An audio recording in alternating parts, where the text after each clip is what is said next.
When was the last time you felt truly alive?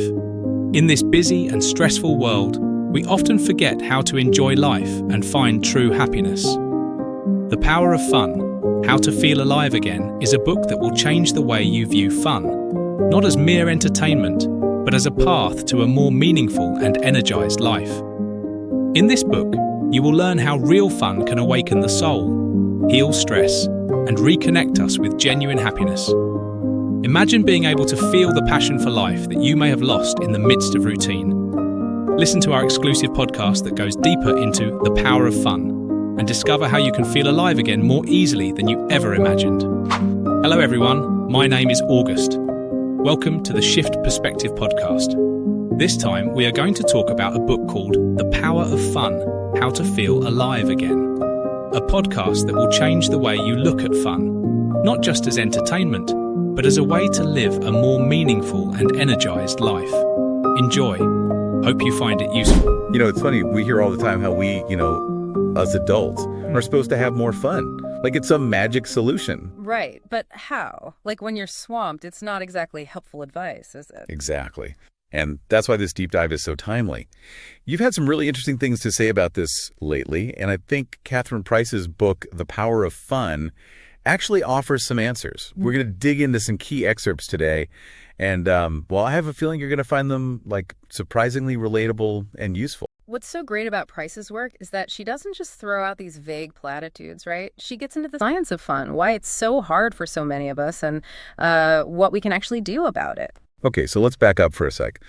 Price argues that we've kind of lost sight of what true fun even is. It's not just about fleeting pleasure or zoning out. It's more about those moments where you feel truly alive, really energized. Exactly. There's a big difference between mindlessly scrolling and those activities that genuinely recharge and inspire you, right? She's not talking about just vegging out. And those are what she calls our fun magnets. Yes. The things we're drawn to: activities, people, even places that consistently spark joy. And here's the kicker. She argues that a big reason we struggle with fun as adults is that modern life is almost designed to drain it from us. Okay, that's kind of scary, but also rings true, right? What does she mean by that? Yeah. Well, think about it. Smartphones. They're practically engineered to be addictive, always grabbing for your attention. And we're bombarded with to-do lists, this pressure to be productive every second. We've started to think that being busy equals having meaning, which leaves zero room for actual leisure and play. Ugh, tell me about it. This whole always-on thing, it's like we've forgotten how to just be without needing to, optimize or achieve something every second. And that's why Price's definition of true fun is so important. It's not about cramming more into your schedule. It's about rediscovering the things that bring you that sense of playfulness, connection, and flow. Okay, those three elements sound crucial. Let's unpack them a bit. Playfulness, what does that even look like in adulthood? Think of it as tapping back into that childlike sense of wonder. Being silly, spontaneous, embracing the joy of discovery. It's not just about goofing off, though, let's be real. A little of that never hurt. It's about how playfulness is essential for creativity, problem solving, even reducing stress. So basically, giving ourselves permission to not be so serious all the time. I like it. But what about connection? Seems more straightforward, no? You'd think so, but actually building those meaningful connections way harder than it used to be, right? Price really emphasizes that true fun often comes from shared experiences. Could be game night, a hike with your family, even just a good conversation. Makes sense. There's definitely a different kind of energy when you're experiencing something with people who get it. All right, on to flow. Feels like that state we all crave but rarely achieve. That magical feeling of being so engrossed, time just melts away, you're totally present in the moment. It's like being in the zone, right? Where you're so into something, hours can go by and you don't even notice. Exactly. And it's not just enjoyable. Research actually shows those flow states are good for us. Price talks about studies. People who experience flow regularly, they tend to be more creative, more productive, even more resilient, when things get tough. Wow. So we're not just talking about goofing off here. This is unlocking our potential. Okay, gotta ask, how do we get more of that? Well, this is where it gets interesting. One of the biggest obstacles, Price says, is this thing she calls time confetti. You ever notice how our devices, they kind of chop up our attention into these little bits and pieces? So even when you have downtime, you don't actually feel rested. Time confetti, oh my gosh, yes. It's that feeling of constantly switching tabs, scrolling, replying.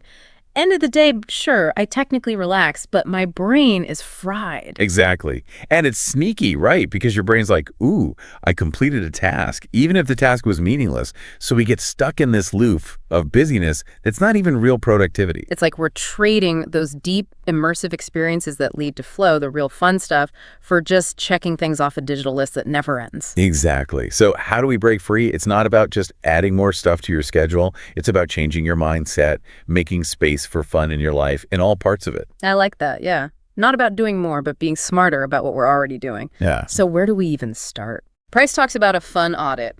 Sounds kind of formal, but it's basically taking stock of your own personal fun magnets. What are the things, the people, the places that consistently bring you joy? A fun audit. Yeah. I'm into it. Taking inventory of the good stuff, right? How do we actually do that? Well, she has these fun factors to think about. Novelty, challenge, connection, humor. Like, do you get a kick out of trying new things? Or maybe you're someone who loves a bit of competition or working on something with other people. Figuring out what makes you tick so you can go do more of that. Yes. And she also says to keep a fun times journal. Sounds kind of cheesy, but just jot down those little moments in your day that bring you joy. Doesn't have to be big, even just for a few minutes. Like savoring your coffee in the morning or a walk outside. Exactly.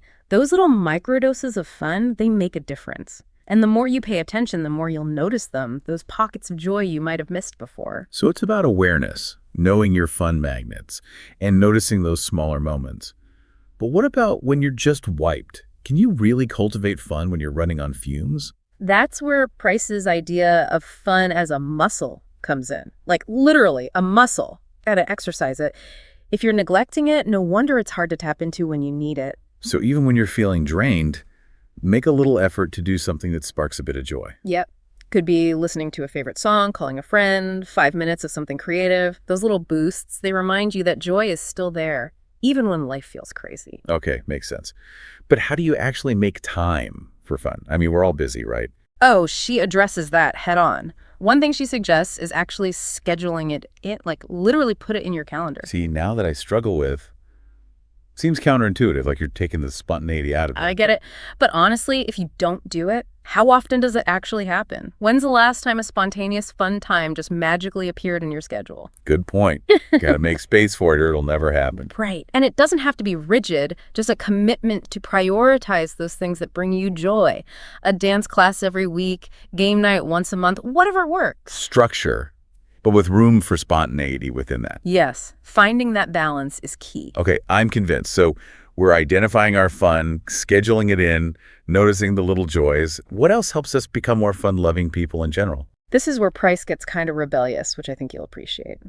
She talks about playful deviance. Ooh, rebellion. I'm listening. Yeah, not like full-on anarchy, but giving yourself permission to break those silly rules we put on ourselves, you know? Example, always down for a little harmless rule breaking. She mentions this woman who started having a winter ice cream party every year. Just her way of saying, yeah, it's cold, but who says we can't have ice cream anyway? I love that. It's like challenging those arbitrary rules, just giving yourself permission to have fun. Logic be damned. Yes, that's playful deviance.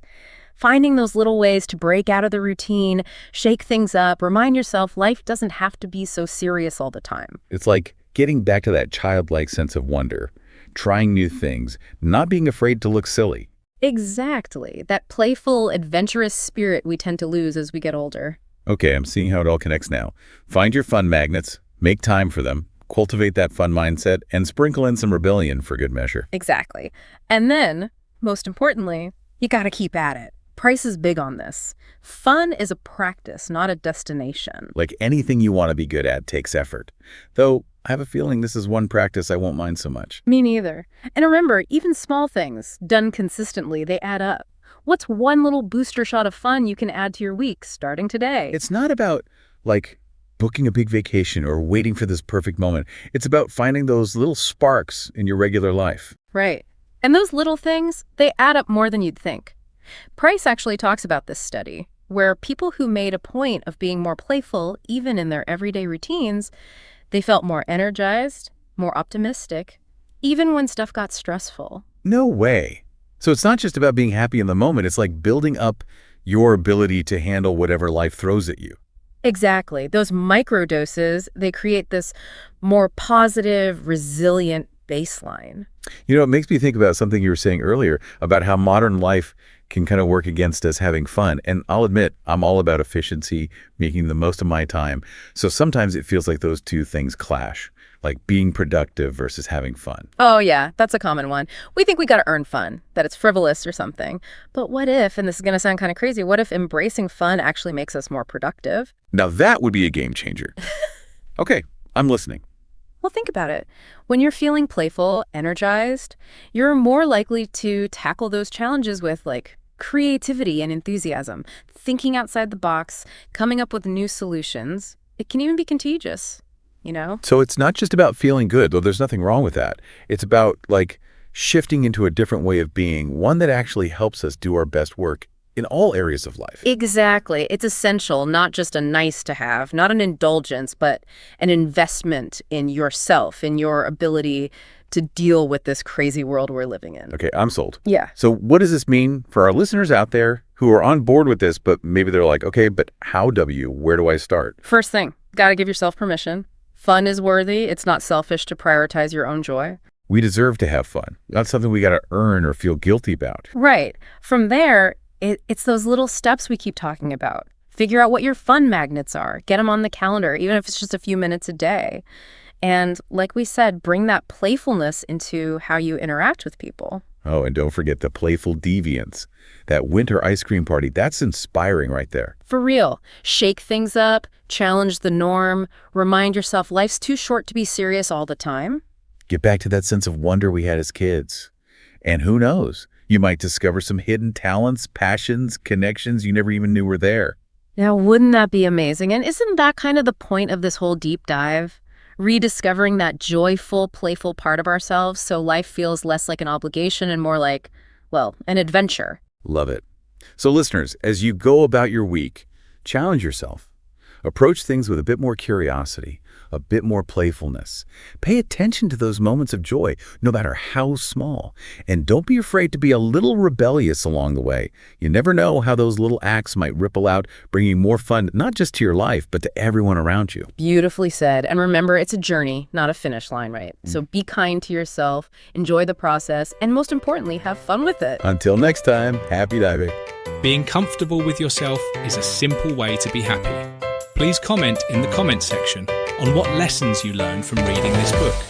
If you would like to have the book, please order it from the link in the description section of this video. I take my leave. Don't forget to subscribe to the Shift Perspective YouTube channel. Bye-bye.